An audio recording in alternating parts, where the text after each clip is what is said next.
उद्धव ठाकरे यांनी म्हटले की अशोक चव्हाण यांना राज्यसभा दिली तर तुम्हीही जवानांचा अपमान कराल। लोकांमध्ये चीड आणि संताप असून ते भाजपाला पराभूत करतील। भाजप आता श्रीरामांचा नाहीये तर आयारामांचा पक्ष झालाय। आदर्श घोटाळा करून ज्या अशोक चव्हाण यांनी शहीद जवानांचा अपमान केलाय असे आपण म्हणत होता, त्यांना भाजपात घेऊन राज्यसभा दिली तर तुम्ही देखील शहीदांचा अपमानच करीत आहात असे आम्ही मानू। भ्रष्ट तितुका मिळवावा, भाजपा वाढवावा असे सध्या चित्र दिसत आहे। जेव्हा मुंबईत शिवसेनेच्या कार्यकर्त्याला मारले जात होते तेव्हा गृहमंत्री देवेंद्र फडणवीस अशोक चव्हाण यांच्याबरोबर डील करीत होते।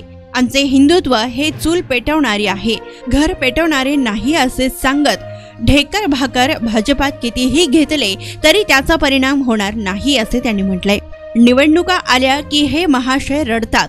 श्वेतपत्रिकेतील आदर्श उल्लेखानंतर राजकीय भूकंप, सिंचन घोटाळ्याच्या वक्तव्यानंतर राष्ट्रवादीत बंड आणि केंद्र सरकार महाराष्ट्राकडून वसूल करत असलेल्या कराच्या 1 रुपयातून केवळ 8 पैसे राज्याच्या विकासासाठी देते।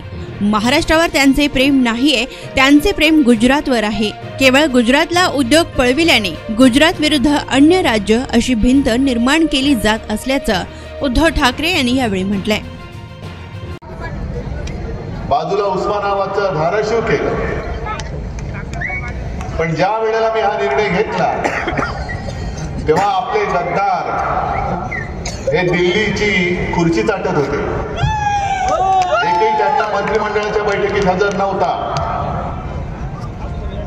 आणि आता तुम्ही ठरवायचंय। गद्दारी तर झालेली आहे, पाठीद्वार तर झालेला आहे। हा पाठीद्वार केवळ माझ्या नाही, हा पाठीद्वार तुमच्या सुद्धा झालेला आहे। गद्दारी तुमच्याशी पण झालेली आहे। अरे गद्दाराला डोकं नाही, तुम्ही काय खाली करणार, त्यांच्याकडे काय बंद करणार? जर डोकं असते तरी सोन्यासारखं सगळं प्रेम सोडून गेले नसते खोक्यामध्ये। पण विशेष म्हणजे छत्रपती संभाजीनगर आहे आणि ज्या आमच्या छत्रपती शिवाजी महाराजांच्या छाव्याने औरंगजेबासमोर झुकायला नकार दिला, त्याच्या अटी तटी शर्ती झिडकारून दिल्या, त्यांचे अनन्वित हाल करून त्यांची हत्या केली। मान कापली तरी चालेल पण मी इमान विकणार नाही असा म्हणणार तो आमचा छत्रपती संभाजी महाराज। हे एक व्यक्तिमत्व आणि त्या छत्रपती संभाजी महाराज नगरामध्ये जी गद्दारी आपल्या छत्रपतींच्या भगव्यासोबत झाले ती तुम्ही सहन करणार आहात? मला इकडे बोलण्याची गरज नाही।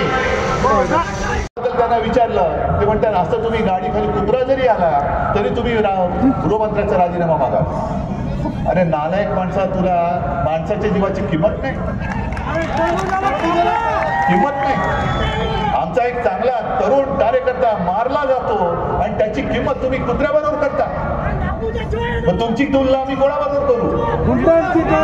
नाही, मी त्यांची तुलना कोणत्याही प्राण्याबरोबर करणार नाही, कारण सगळे प्राणी। अरे भाऊ तुला बुड आहे काय? बस ना तू, बोललं तर म्हणतो बोलू राहिला म्हणून। त्यांची बरोबर फडणवीस बाहेर भेटतो म्हटलं भेट